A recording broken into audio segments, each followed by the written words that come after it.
Hello, চেম্বারে বসে আছি।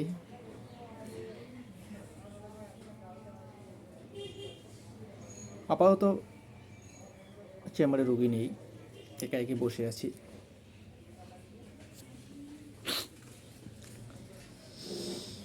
ভালো থাকবেন, সুস্থ থাকবেন, নিজের প্রতি খেয়াল রাখবেন, শরীরের প্রতি যত্ন নেবেন, শরীর যাতে ভালো থাকে সেই চেষ্টা রাখবেন।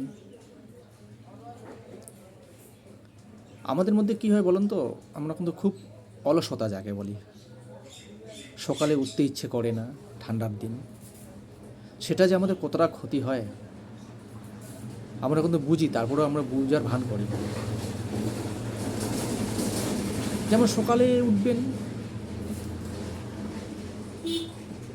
কিছু দূর হাঁটবেন, হাঁটলে কি হয়, বিশেষ করে অনেক সময় দেখা যায় যে সুগারের পেশেন্টের ক্ষেত্রে দারুণ উপকার।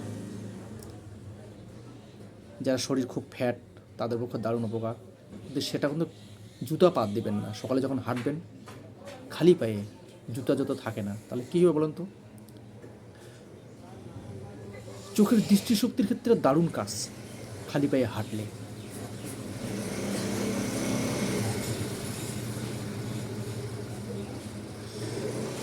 এটাই আমার বার্তা।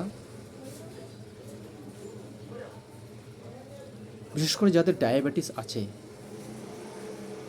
কিছু খাবার যেমন আছে বাজারের এড়িয়ে চলতে হবে। খুব লোভী খাওয়া, যেমন মিষ্টি, কলা, আলু, এগুলো না খাওয়াই ভালো, খাবেন না। বাড়িতে একটা ওষুধ আছে, আপনারা জানেন তো? যারা সুগারের ওষুধ খাচ্ছেন খাবেন, বন্ধ করবেন না।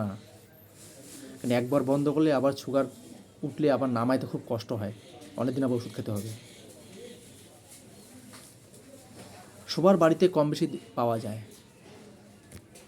যেমন পেয়ারা গাছ আছে যার বাড়িতে, দিনে 3 থেকে 4টা পাতা আমরা যখন পান চিবে খাই, ভালো করে ধুয়ে নিয়ে সেই পেয়ারা পাতাটাকে চিবিয়ে চিবিয়ে রসটা খেয়ে সিটের ফেলে দেবেন।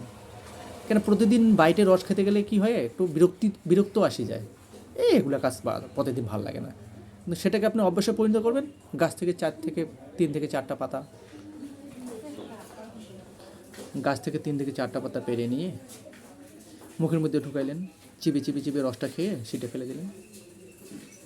দুর্দান্ত উপকার। কেন জানেন তো? আমরা অনেক সময় যখন একটা মানুষ সুগারের ওষুধ খায়, দেখবেন সে সুগার কন্ট্রোল হলো, কিন্তু আগের যে শরীরের যে চেহারাটা অনেক পরিবর্তন, মুখটুক শুকনো লাগবে, সেই শরীর কিন্তু আর পাওয়া যাবে না। তাই ওই পেয়ারা পাতা রসটা যদি আপনারা চিবিয়ে খান, দেখবেন স্বাস্থ্য ভালো থাকবে। সুগার তো এমনভাবে কন্ট্রোল হবেই, স্বাস্থ্য ভালো থাকবে। আর সারাদিনে 5 থেকে 6 লিটার জল খাবেন, কেন সুগার থাকলে জলের ঘাটতি ম্যাক্সিমাম দেখা দেয়, সেই জলটা খাবেন। আজকে এই পর্যন্ত থাকলো, নমস্কার।